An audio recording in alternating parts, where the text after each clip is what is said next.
حضرة النبي مصطفى محمد صلى الله عليه وآله وسلم وعلى آله وأصحابه وأزواجه وذريته وإلى أرواح جميع مشايخنا ومشايخنا ومشاهد البلدة وخصوصا إلى روح الشيخ العالم العلامة المحدث يوسف بن إسماعيل النبهاني وأصولهم وقرهم إلى روح العلامة الفقيه الشيخ عبد الله بن سعيد بن محمد عبادي اللهجي وأصولهم وفروعهم أن الله يتغشهم بالرحمة والمغفرة ويسكنهم في الجنة وأن الله يعيد علينا من أسرار أنوار علوم بركات في الدين والدنيا والآخرة على هذه وكلنا تصاير إليها وإلى حضرة النبي الفاتحة.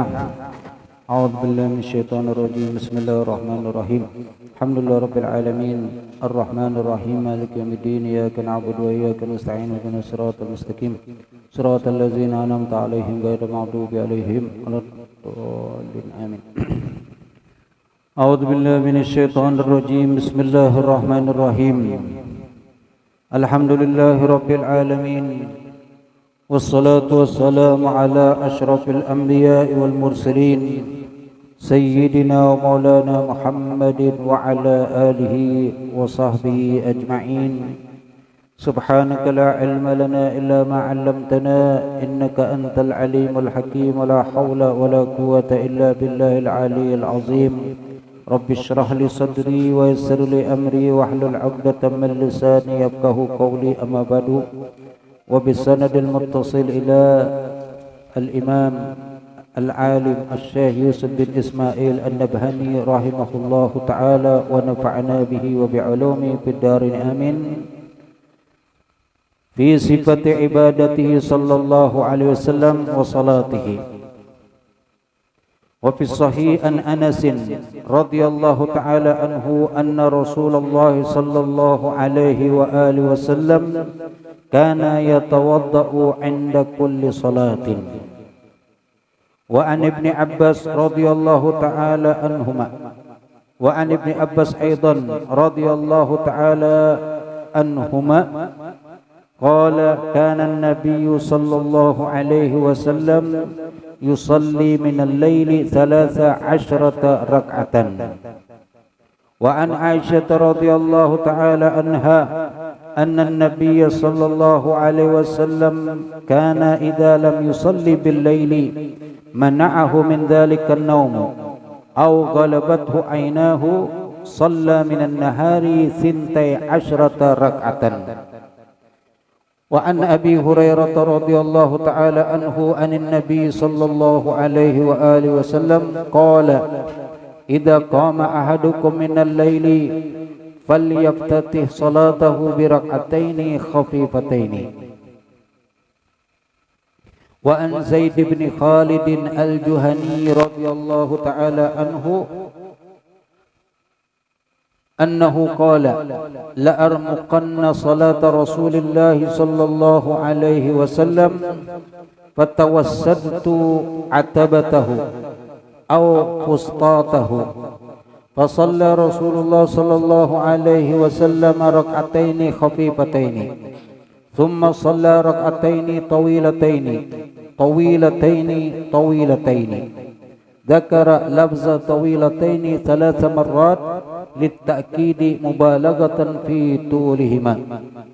ثم صلى ركعتين وهما دون اللتين قبلهما ثم صلى ركعتين وهما دون اللتين قبلهما ثم صلى ركعتين وهما دون اللتين قبلهما ثم صلى ركعتين وهما دون اللتين قبلهما ثم أوتر فذلك 13 ركعة.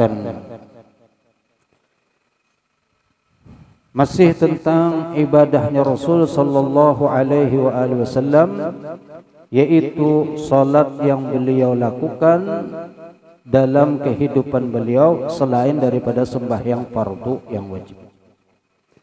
Dan melanjutkan yang semalam, yaitu wafis sahih, dan di dalam kitab sahih itu Bukhari dan Muslim an Anas radhiyallahu taala anhuma an Anas radhiyallahu taala anhu, daripada sahabat Anas radhiyallahu taala anhu, anna Rasulullah sallallahu alaihi wasallam bahwasanya Rasul sallallahu alaihi wa alihi wasallam kana yatawaddau adalah berwudu beliau inda kulli salatin setiap kali melakukan sembahyang.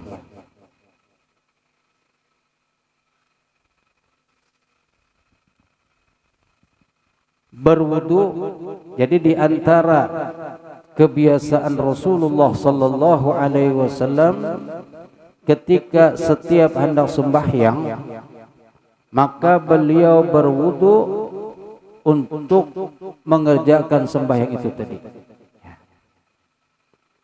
Kalau dalam fikih yang kita pelajari di dalam mazhab Syafi'i, maka kalau kita kada batal wudu lalu kemudian kada batal, maka boleh langsung sembahyang tanpa harus berwudu lagi. Jadi wudu subuh lalu sembahyang subuh sampai ke tengah hari duhur kada batal-batal, buang angin kadada, bekamih kadada, tegatok bebinian kadada, menggatuk kemaluan kadada, maka boleh sembahyang zuhur dengan wudu subuh tadi itu.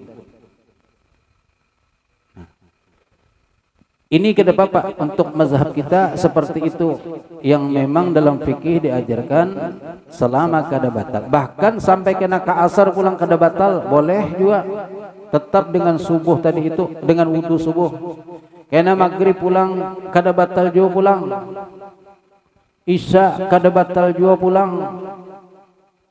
Ini berarti luar biasa. Napa kada ada bekamih-kamih, berarti seharian berarti.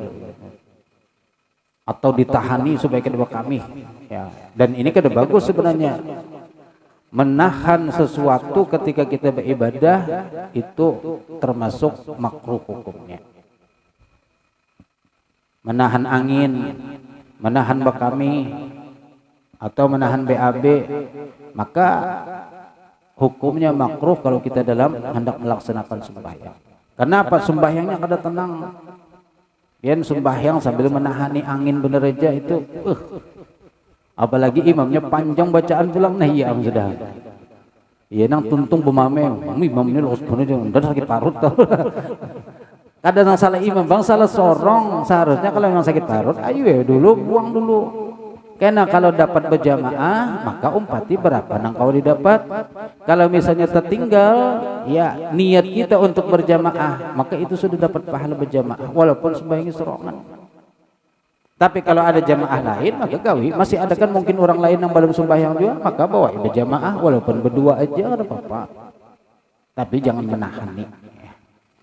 Nah di sini Rasul disebutkan anna Rasulullah sallallahu alaihi wasallam yatawaddau berwudu inda kulli salatin. Ini kata ulama apa? Mahmulun alal fadilah, yaitu dibawa gawian Nabi ini ke atas keutamaan setiap kali hendak sembahyang berwudu. Jadi istilahnya itu apa? Tajdid, memperbaharui wudu. Maghrib sembahyang lalu sampai ke isya kada batal, maka kita disunnahkan berwudu, mahanyari wudu, walaupun wudu tadi masih ada tapi dihanyari. Karena kan tadi sudah terpakai. Syaratnya tajdid, memperbaharui wudu, itu harus ada dulu sembahyang. Imbahnya kita wudu sembahyang. Nah, imbah itu hanya hendak memperbaharui. Tapi kalau belum ada digawi sembahyang, maka kata ulama kada boleh, kada dianjurkan memperbaharui wudu. Nah, kalau kita sudah sembahyang maghrib, berarti kan sudah terpakai wudunya nih sampai ke isya, apalagi kita hitung maghrib sembahyang sunat pulang lalu masuk isya hendak mahanyari wudu, maka itu bagus, termasuk gawian yang dianjurkan ya. Cuman kita kan koler biasanya selama kada batal bah jangannya kau toh ditahan-tahani, makan koler wudu jangannya kau ditahani supaya jangan wudu karena basah kan wudu itu. Sebagian orang koler basah ya. Tapi kalau orang yang memang hendak mengamalkan tajdid, maka silahkan ini, dan ini termasuk perkara yang dianjurkan. Maka gawian Nabi di sini mahmulun al fadilah dunal wujub, bukan wajib. Untuk ini, untuk umatnya ini hanya dianjurkan, disunahkan. Ya.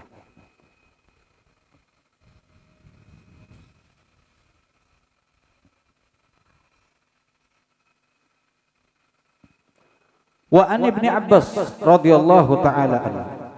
Wa an Ani Abbas aidan radhiyallahu taala anhuma. Qala, beliau berkata, kana an-nabiy sallallahu alaihi wasallam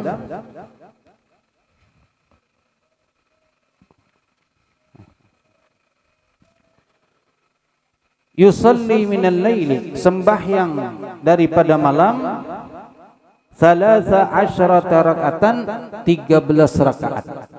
Ini sembahyang sunnah ya.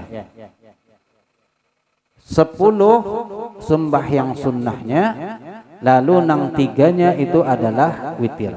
Ya. Ini gawian Rasulullah sallallahu alaihi wasallam.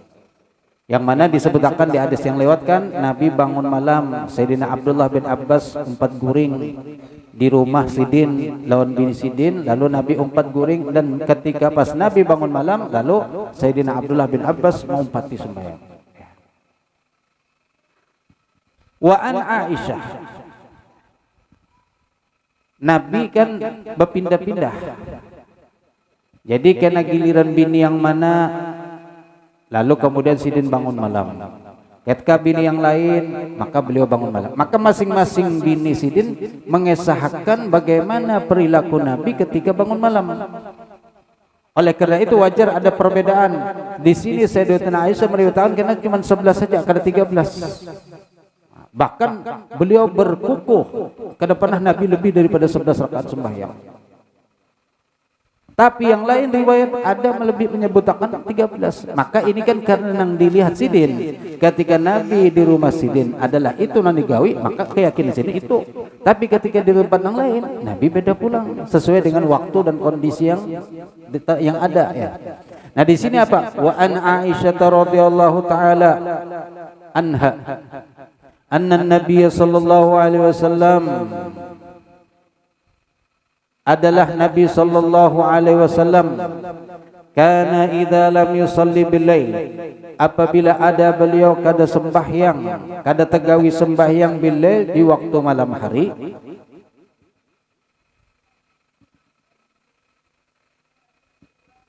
mana'ahu min dzalik, menghalangi atau mencegah beliau daripada tegawi sembahyang, an-naumu, itu teguring misalnya, atau memang Sidin hendak guring, kena aja sembahyangnya misalnya. Au galabathu ainahu, atau mengalahkan kedua mata beliau. Kalau bahasa kita tuh ngantuk benar, sudah kada tahan lagi. Maka di sini Nabi guring Sidin. Dan sampai akhirnya misalnya kada tegawi ibadah nang sembahyang malam, maka apa? Shalla minan nahar, maka sebagai ganti daripada malam nang kada tegawi sembahyang tadi itu, shalla, beliau Nabi salat minan nahar di waktu siang hari, sintai asyrata rakatan, 12 rakaat. Sebagai gantian nang mana malam tadi kada tegawi sembahyang. Jadi boleh mengqadha kalau kita biasa bangun malam, lalu malam suatu saat suatu waktu misalnya terguring keuyuhan, atau memang hendak guring dengan niat hendak bangun, sekalinya kada terbangun, maka boleh diqadha esok hari, siang harinya dengan mengganti kayak apa kebiasaan kita malam, maka boleh diqadha supaya rutinitas atau istiqomahnya kita itu tetap berjalan.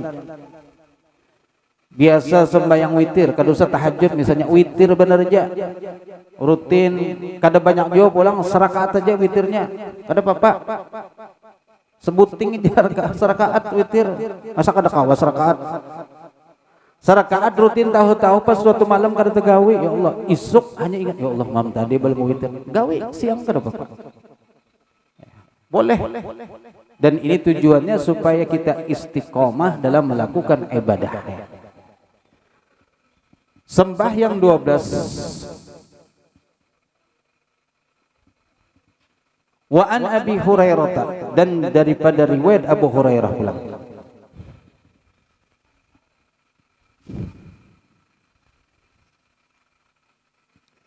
An Abi Hurairah radhiyallahu taala anhu anin Nabi sallallahu alaihi wasallam qala, beliau bersabda, idza qama ahadukum minal lail, apabila bangkit atau bangun salah seorang daripada kalian minal lail, daripada waktu malam, falyaftah, bangun lalu kemudian berwudu, lalu kemudian hendak sembahyang, falyaftah, maka hendaklah memulai salatahu, akan salatnya dia, birak'ataini khafifataini, dengan menggawi 2 rakaat nang ringan dulu. Jangan langsung lawas hanyar mulai langsung panjang, jangan. Nang ringan dulu. Nengaran memulai itu kan apa jurang ibaratnya pemanasan. Sebelum nang lawas, pemanasan dulu. Kayak orang hendak olahraga, sebelum olahraga itu apa? Pemanasan dulu, buka muka sedikit-sedikit, gemet-gemet. Nah, imbanya sudah nyaman, hanya laju-laju bukanya. Ini sembahyang, gambarannya seperti itu. Kalau kita bangun malam, jangan langsung lawas. Itu berat.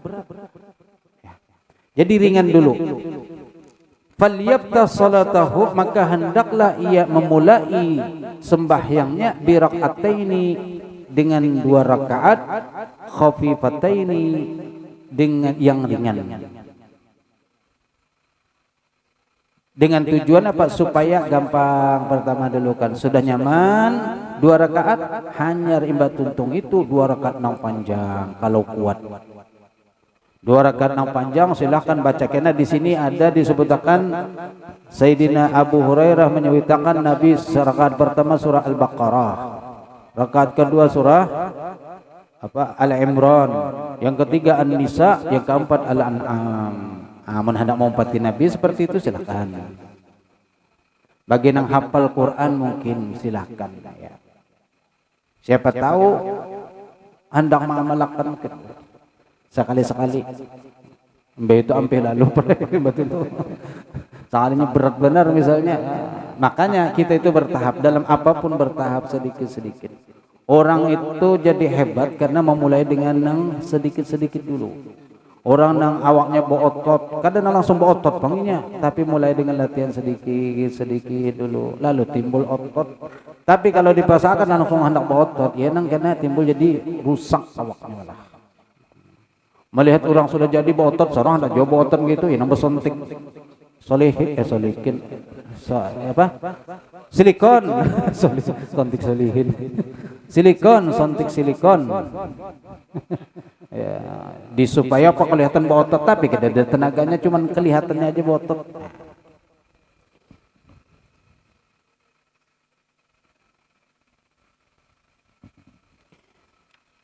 Wa an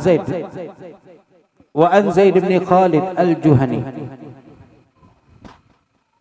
dan dari seorang sahabat, Zaid bin Khalid al-Juhani adalah nama seorang sahabat. Radhiyallahu ta'ala anhu annahu qala, beliau berkata, la armukanna salata Rasulillah sallallahu alaihi wasallam. Ujar sini apa? La armukanna, saya akan mengintai. Armuqa, ramaqa itu melihat dengan dengan perhatian benar. Kadang melihat sekilas-sekilas saja, tapi bujur-bujur mengawasi, itu ramaqa namanya ya. Aku akan mengintai, memperhatikan salatnya Rasul sallallahu alaihi wasallam.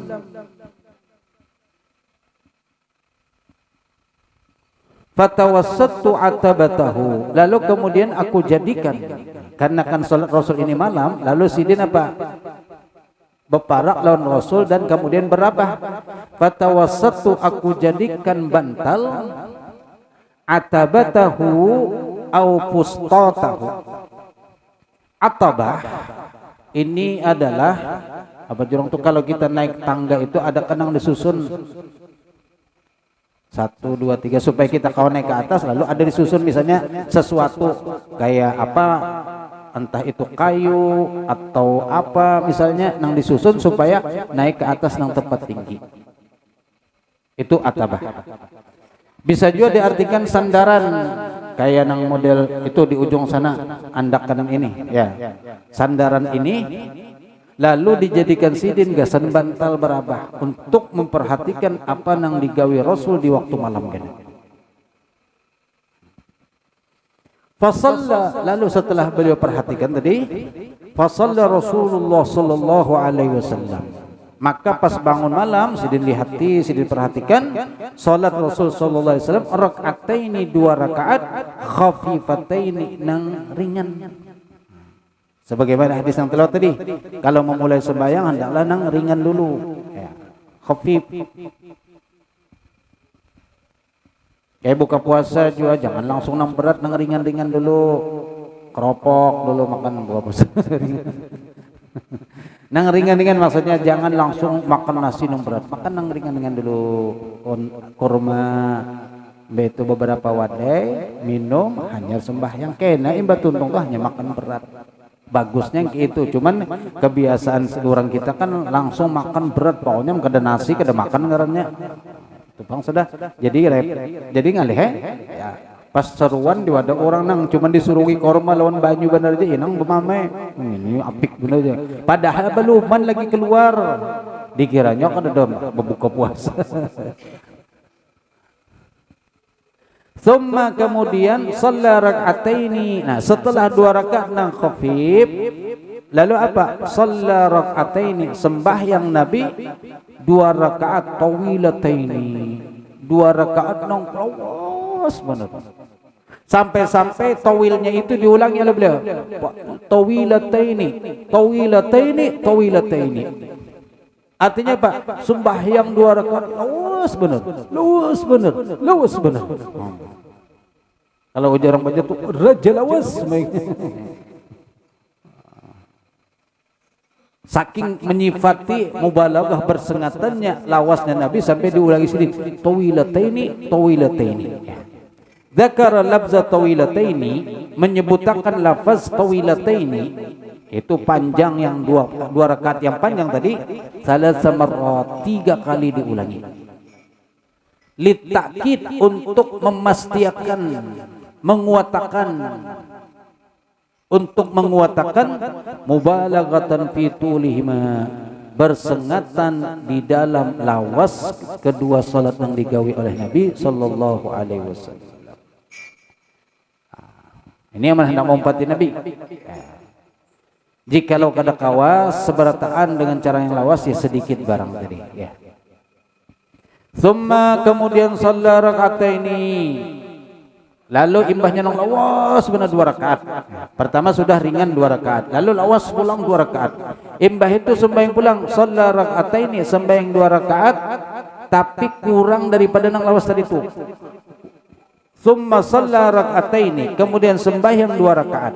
Wa huma, dan nang 2 rakaat ini dunal lataini, kurang daripada qablahuma, yang sebelum keduanya itu. Jadi 2 rakaat, imbah itu 2 rakaat pulang, maka ini sudah berarti berapa jumlahnya? 6 sudah ya. Summa shalla rak'ataini, kemudian sembahyang pulang 2 rakaat. Kopi sudah muncul.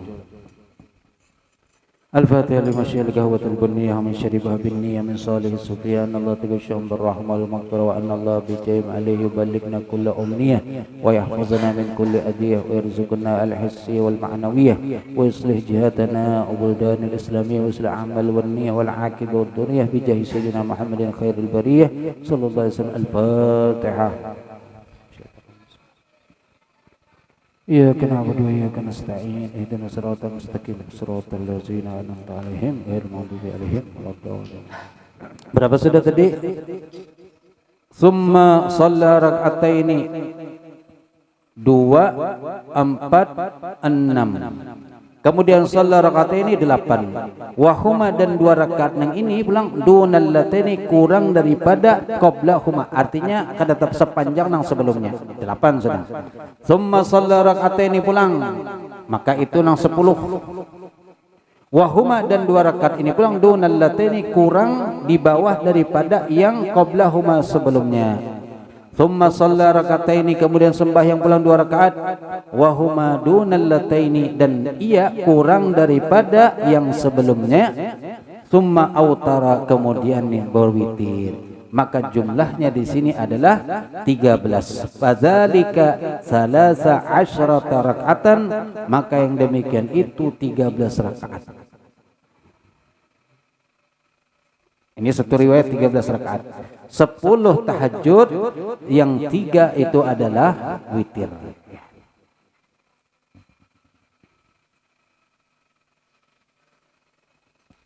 Wa an Abi Salamah Ibni Abdurrahman rahimahullahu ta'ala. Kalau Abi Salamah ini adalah seorang tabi'i, anak daripada Abdurrahman bin Auf. Kalau Abasidin Abdurrahman bin Auf itu sahabat. Jadi beliau ini Abi Salamah adalah seorang tabi'i rahimahullahu ta'ala. Annahu sa'ala, beliau menakuni Aisyah akan Sayyidatuna Aisyah radhiyallahu ta'ala anha. Ujasidin kaifa kanat salatu Rasulillah, bagaimana ada, kayak apa ada sembahyang Rasul sallallahu alaihi wasallam fi Ramadan, di dalam bulan Ramadan. Yang kayak apa sembahyangnya Rasul? Apakah sama dengan di luar Ramadan atau berbeda dengan Ramadan dengan di luar Ramadan?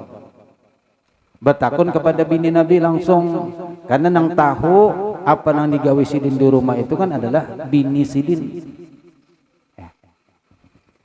Faqalat, maka berkata Sayyidatuna Aisyah, makana Rasulullah sallallahu alaihi wasallam, tidaklah ada Rasul sallallahu alaihi wasallam, liyazida, menambahi, fi Ramadan, di dalam bulan Ramadan, wala fi ghairihi, dan juga kadada di pada lain bulan Ramadan, ala 11 rakatan. Di sini kan beda. Di sini riwayat beliau Sayyidatuna Aisyah 11, sedangkan di riwayat yang sebelumnya adalah 13. Maka kayak apa mensikapi oleh ulama? Itu tadi, mereka masing-masing meriwayatkan sesuai yang diketahui. Sayyidatuna Aisyah tahu di rumah sidin ketika Nabi ada di rumah, beliau sembahyang 11, itu nang sidin tahu. Di luar rumah sidin enggak tahu. Nah, ketika di luar rumah di tempat yang lain, ada sahabat lain yang melihat, yang menyaksikan Nabi, mungkin waktu musafir, waktu bepergian, lalu sidin perhatikan. Kayak tadi Z tadi, itu sebagian ulama mengatakan kemungkinan beliau ini menyaksikan Nabi sembahyang itu ketika musafir. Karena apa? Kawa berkumpul lawan Nabi guring. Sedangkan Nabi kalau kada musafir itu biasanya guring lawan bini. Kalau orang lain kada kaumpat kumpul. Lain Sayyidina Abdullah bin Abbas kemanakan bini sidin. Maka itu kada apa-apa. Tapi kalau ini orang lain, maka kata ulama ini terjadinya waktu bepergian. Di sini apa? Wala fi ghairihi, dan kada jua selain di bulan Ramadan, ala 11 rakatan, ke atas 11 rakaat aja Nabi. Berarti berkurang 2 sudah. Asalnya 13, di sini cuma 11. Yusalli arba'an, sembahyang 4 rakaat. 4 rakaat ini maksudnya salah setiap 2 rakaat salam. Ai ma'as-salami min kulli rakaatain. Kata ulama bersama dengan salam setiap 2 rakaat. La likauni bihramin wahidin wa salamin wahidin, bukan berarti 4 rakaat ini dengan 1 kali takbir dan 1 kali salam, bukan, tapi 2 rakaat. Karena di hadis lain Nabi menyebutkan salatul laili masna masna, sembahyang malam itu 2 aja. Afdalnya 2. Walaupun ada juga riwayat yang mengatakan atau memudahkan bahwasanya 4 rakaat. Kayak sebagian orang-orang Muhammadiyah kan sembahyang tarawihnya langsung 4 rakaat adanya. Jadi kadang kayak kita 2 rakaat salatnya langsung 4 rakaat salam. Ya, ini wallah alam mungkin ada riwayatnya, kita kada tahu. Cuman kalau hadis yang sahih yang disebutkan itu adalah salatul laili masna masna. Nah, di sini mungkin yusalli arba'an, sembahyang 4 rakaat. La tas'al, jangan kamu takun, jangan ikam takuni an husnihinna, daripada bagusnya sembahyang Nabi, wa tulihinna dan lawasnya sembahyang Nabi. Kada usah ikam takuni, kenapa? Sembahyang Nabi pasti bagus. Sembahyang Nabi lawas, jadi kada perlu kayak apa lawasnya, kada perlu kayak apa bagusnya. Bagus sembahyang Nabi sudah. Thumma imbah 4 rakaat pulang, yusalli arba'an, sembahyang pulang 4 rakaat. La tas'al, jangan ikam takuni jawab pulang, an husnihinna wa tulihinna, mengenai bagus dan lawasnya sembahyang Nabi. Thumma, lalu kemudian yusalli salasan, 3 rakaat.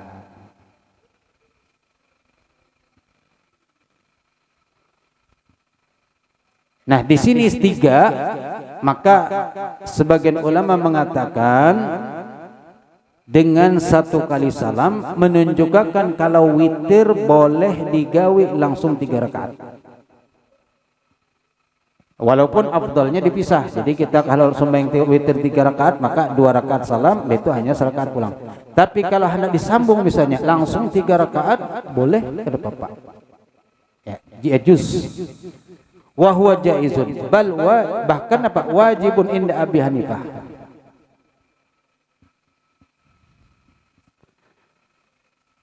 Ini cara Nabi, kaifiyah atau tata cara Nabi dalam sembahyang waktu malam ya. Ada yang 11, ada yang 13. Lalu kita mau umpati yang mana? 11 kada, 13 kada.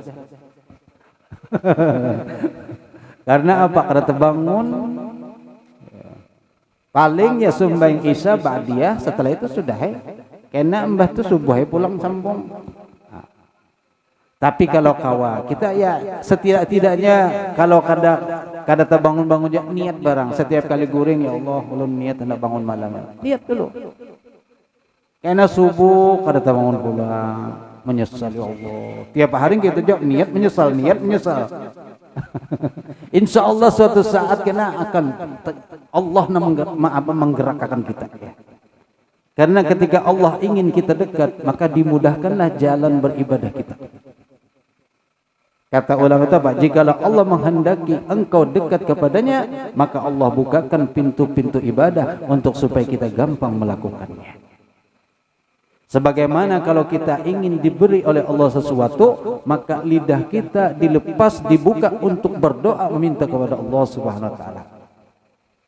Fa'lam, kata Ibnu Athaillah, fa'lam idza atlaqa lisanaka fid du'a, idza atlaqa lisanaka, apabila Allah membuka lidah kamu fid du'a, dalam berdoa, fa'lam, maka ketahuilah annahu yuridu ayyutiyaka, maka ketahuilah sesungguhnya Allah ingin memberi kamu sesuatu.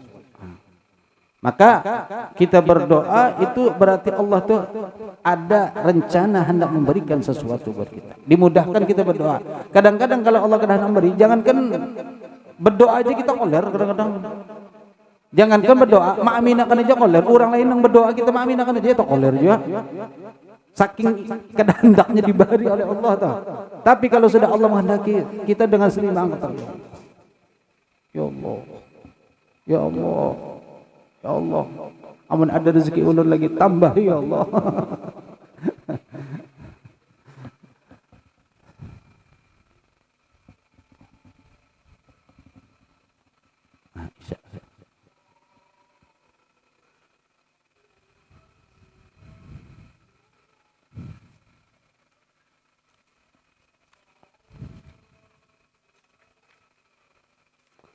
Qalat, lalu berkata Sayyidatuna Aisyah, qalat Aisyah radhiyallahu ta'ala anha, qultu ya Rasulullah, qultu, aku berkata, ya Rasulullah, ujar Sayyidatuna Aisyah berpender kepada Rasulullah, ya Rasulullah. Ini Sidin bini, tapi mengio Nabi tetap Rasulullah, menghormati kepada Rasulullah sallallahu alaihi wasallam. Kalau orang sudah jadi bini biasanya kan, biar tuan guru tak aman sudah jadi bini guru, bini harap pada gurunya lagi. Ujian nang guru coba bang kita tuh nang kayak Sayyidina Ali, lawan Sayyidatuna Fatimah, hidup saling berkasih sayangan, jenang laki yang boy bini supaya jangan tapinya. Itu Sayyidina Ali nyopang Sayyidina apa ajar. Harap bini menyebut itu Sayyidina Ali nyawa pian Sayyidina apa ajar. Ini kisah buruk ulun dulu coba. Allah yarham beliau waktu di pondok Ustaz Nasihin rahimahullah. Jadi sini mengesahkan ya tadi ada sedikit lawan bini kan. Jadi boy, ayo bang, nah kita tuh nang kayak Sayyidina Ali, hidup mesra rukun nang kayak apa. Jadang bini, itu Sayyidina Ali, pian Sayyidina Nasihin. Aduh, kada aku pendek lagi.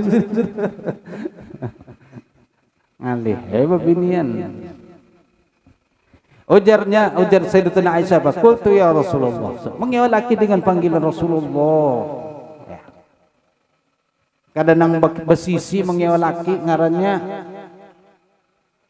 bagus bang kedengarnya say, dia mengewa say. Sekalinya ngarannya Saiful. Dikira mengewa laki dengan panggilan say, sayang, sekalinya ngarannya Saiful. Saja besisi ngerio laki ya Allah. Coba apa panggilan yang bagus ya. Nang nyaman ya panggilnya. Apa ya panggilan? Atanamu qabla an tutira. Ujar Sayyidatuna Aisyah, pian guringkah? Atanamu apakah engkau tidur qabla an tutira sebelum engkau melakukan witir? Jadi pertanyaan ini karena apa? Nabi menyuruh sebagian sahabat engkau witir sebelum guring. Tapi sedangkan Nabi sendiri guring sebelum witir. Lalu kan timbul pertanyaan, kayak apa pian menyuruh orang witir sebelum guring tapi pian sendiri guring sebelum witir. Lalu ujar Nabi apa? Ya Aisyah. Faqala ya Aisyah. Ya Aisyah, inna ainayya tanamani wa la yanamu qalbi. Sesungguhnya ainayya, kedua mataku, tanamani, berpajam. Wa la yanamu qalbi, tapi hatiku kada guring. Ini Rasulullah dan para anbiya seberataan seperti itu. Hati mereka itu kada pernah tertidur. Maksudnya apa? Kada pernah lupa dengan Allah Subhanahu wa taala.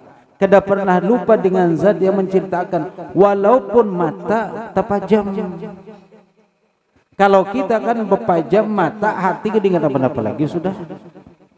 Guring benar tuh bang, kada ingat apa-apa, bom meledak tuh ya tak kada sadar.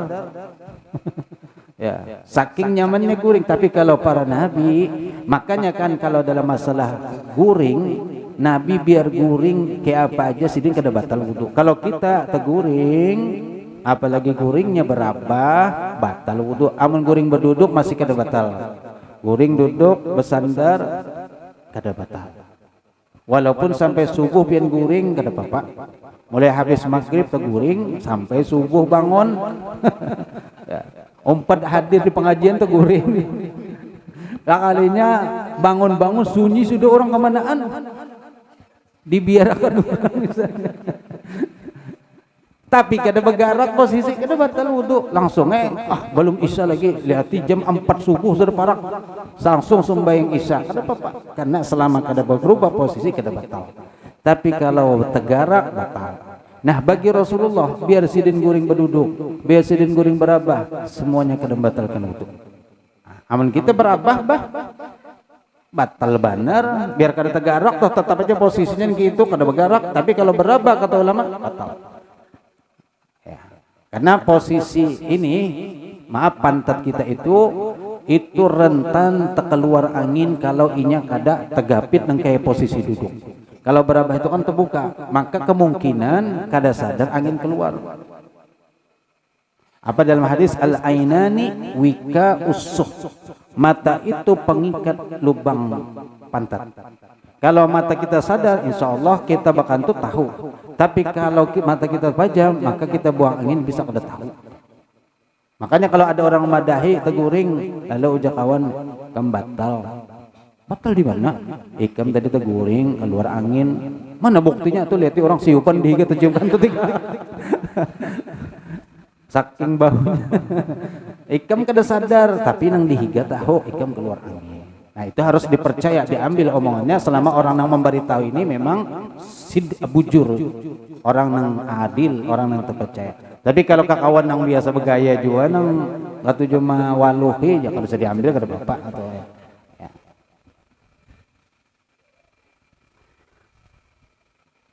Inna ainayya, sesungguhnya kedua mataku, tanamani, yaitu berpajam, wala yanamu qalbi, tapi kedua hatiku kada teguring gitu.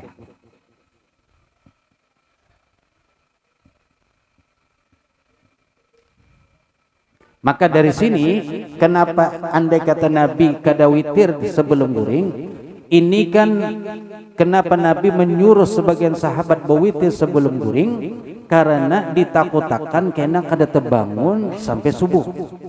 Tapi bagi orang yang yakin terbangun sebelum subuh, maka itu afdal witirnya ditakhir. Kawa bangun sebelum subuh, karena apa kan? Ij'alu akhir salatikum al-witra. Jadikan akhir sembahyang kalian dalam malam itu adalah witir. Penutup sembahyang kita di malam hari witir. Nah, yang namanya penutup itu kan paling belakangan. Kecuali tadi kalau kira-kira kayak kada yakin cagar terbangun, maka witir berdahulu. Kalau seandainya terbangun, maka kada apa-apa tahajud.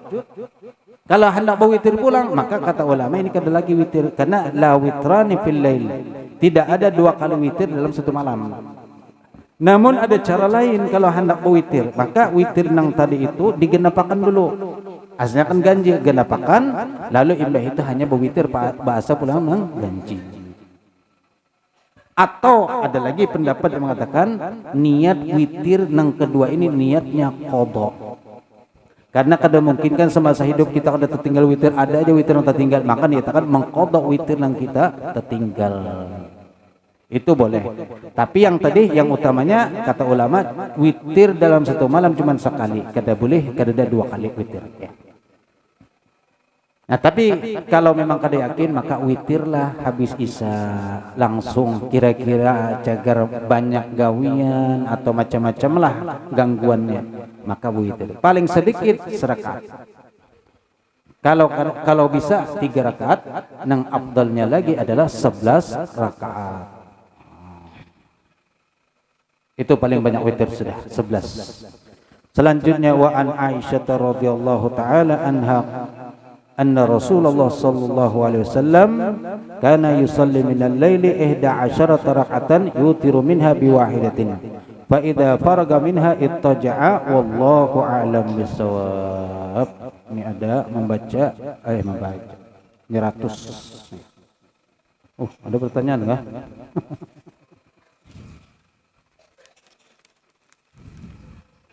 Assalamualaikum, umpat betakun bagaimana macam-macam gibah dan cara menjauhinya. Apa perbedaan pacaran dan ta'aruf? Aduh, kada kau menjawab aku. Soalnya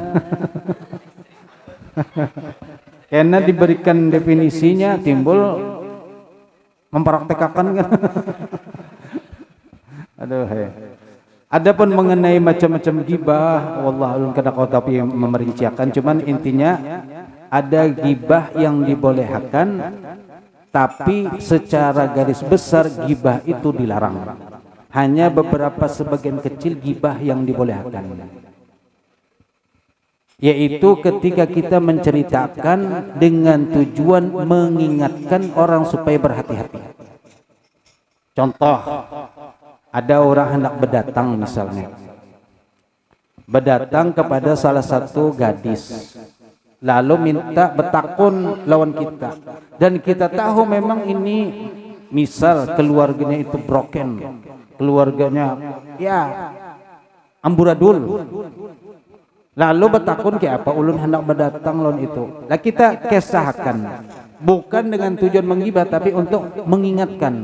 Tapi jangan juga jurang tuh blok-blokan buka habis berotaan. Ya cuman dengan isyarat-isyarat, ini amun menurut aku kurang bagus. Nah, apa ada bagusnya? Ya adalah sesuatu yang kalau seandainya dikisahkan kurang pantas. masih memaksa juga, nah sedikit kesakan gini. Amunnya menerima alhamdulillah, kadang menerima sudah. Tapi jangan nang buka-bukaan habis orangnya ketujuh ini orang ketujuh berjalan malam, bang alih habis berataan. Ada boleh itu gibah masuk. Nah sebenarnya gibah itu pada dasarnya kada boleh. Antazkura apa? Gibah, kamu menyebutkan sesuatu yang kada disukai oleh saudara kamu, itu gibah sudah. Bahkan bukan hanya menyebut, isyarat benar aja. Kalau kita mengisyarat-isyaratkan lawan kawan nih sama-sama tahu, tuh lihat sama paham, maka itu sudah kategori gibah. Dan gibah ini termasuk dosa besar, maka hendaklah hentikan. Dan kita mengakui hari ini kita sudah sulit benar. Kada orang biasa, orang alim pun terkena juga yang namanya gibah. Tapi ya itulah, kita tahu dan cepat-cepat jikalau tegawi cepat-cepat bertaubat. Jikalau kada kau minta maaf lan orangnya, karena kalau dikesahkan bisa baklahian berdauran, maka minta ampun, mintakan kepada Allah dengan mintakan ampun untuk orang yang kita gibah itu tadi. Itu salah satu solusinya. Adapun definisi pacaran dengan ta'aruf ini ya yang gitulah. Ya, nya kadang-kadang perkenalan segala macam dipadahkan ta'aruf aja. Sebenarnya dalam Islam ulun kita tahu apakah ada istilah ta'aruf nang ini memperhalus bahasa kenalan dengan bahasa Arab ta'aruf. Ya. Kalau bahasa kita tuh kenalan. Lalu di istilah bahasa Arabnya ta'aruf, kenalan. Embeh itu kena setelah kenalan, lalu kemudian berjanjian. Setelah berjanjian, berdapatan. Setelah berdapatan, berkencan. Setelah berkencan, bakal jadian. Ini bahaya kan jadinya. Ya. Hati-hati itu jalun kada wani macam-macam masalah ini, karena kadang-kadang anak-anak muda ini bisa memancing-mancing. Entah laki-lakinya, entah bini-bininya memancing, kenapa sudah dipadahi ada sedikit aja celah boleh iamli digawinya. Boleh kalau sidin. Timbul seorang nang kena kena jadinya. Inya nang nyaman, seorang nang sakit. Ya, hati-hati. Kalau masalah bebinian dengan lakian, hati-hati. Itu saja. Kemudian apakah boleh seorang nenek mengakikahi cucunya sedangkan bapaknya ada dan mampu aja, tapi neneknya seorang yang hendak neneknya seorang yang hendak mengakikahi. Dan jika boleh, apakah cucunya tadi sudah bisa dikatakan sudah diakikahi? Dan apakah itu jadi pahala akikah atau pahala sedekah biasa? Terima kasih atas jawabannya. Mudah-mudahan guru kita semua sehat walafiat, dipanjangkan umur untuk menuntut ilmu dan beribadah. Kewajiban pertama masalah mengakikahi. Akikah itu sendiri pada asalnya hukumnya adalah sunnah, bukan wajib. Ya. Hukum akikah itu adalah sunnah, bukan wajib. Jadi kalau mampu maka sangat dianjurkan. Karena di hadis itu kan disebutkan al-waladu marhunatun bi akikatihi.